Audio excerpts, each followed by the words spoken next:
అండి చిరంజీవి గారు ఫిల్మ్ ఇండస్ట్రీలో తన అందరికీ పెద్ద దిక్కుగా ఉన్నారు. ఇప్పుడు బాలకృష్ణ గారు వ్యక్తిగతంగా సేవ చేస్తున్నారు. మీరు ఎన్టీఆర్ కొడుకుగా తండ్రికి తల దించుకునే పనులు చేయొద్దు. అన్న నందమూరి తారక రామారావు ఎలా ఉన్నారు, ఆయన కొడుకుగా మీరు ఎలా ఉన్నారు? ఎన్డీఏ కూటమి ఎలా వచ్చింది?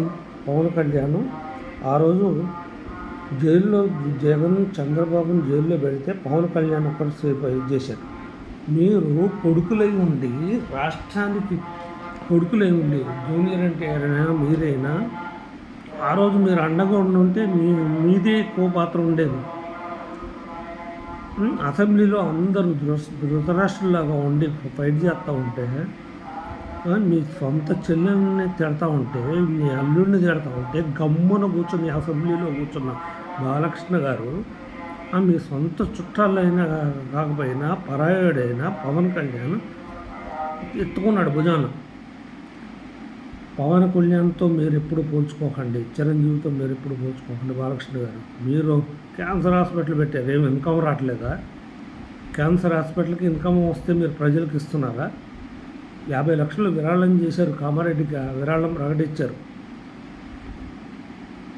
అన్నీ చేస్తున్నారు. ఎందుకు తొంటరి మాటలు? మంచిగా నడుస్తున్న ప్రభుత్వాన్ని ఇబ్బంది పెట్టేలా చేయకండి. మీరు ఉంటే ఉండండి పార్టీలో, లేకపోతే పక్కకు తప్పుకోండి. తెలుగుదేశం పార్టీని లేపిందే పవన్ కళ్యాణ్, సిబిఐ. మీ వల్ల ఏమీ కాదు. మీ వల్ల అయితే తెలంగాణలో అధికారంలో తీసుకురండి. నేను చెప్తున్నా కదా, తెలంగాణలో పవర్లోకి తీస్తే ఎన్బీకే బాలకృష్ణ గారు మీకు సవాల్. తెలంగాణలో తెలుగుదేశం పార్టీ మీరు ఒంటరిగా భుజాల మీద తీసుకొస్తే అసామీరంగా, అప్పుడు మీకు సల్యూట్ చేస్తా.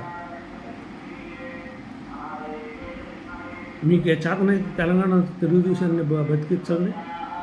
ఏపీలో వాళ్ళు బతికించారు తెలంగాణ పవన్ కళ్యాణ్ ఉద్దేశంతో, మీరు బతికించలేకపోయారు. అన్నగారి వారసత్వాన్ని చంద్రబాబు నాయుడు తీసుకున్నప్పుడు కూడా మీరేమీ రాలా.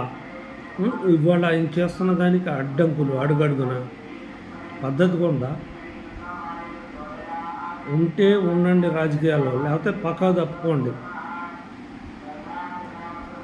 అంతేగాని మంచిగా నడుస్తున్న ప్రభుత్వాన్ని డిస్టర్బెన్స్ చేయద్దు మీరు.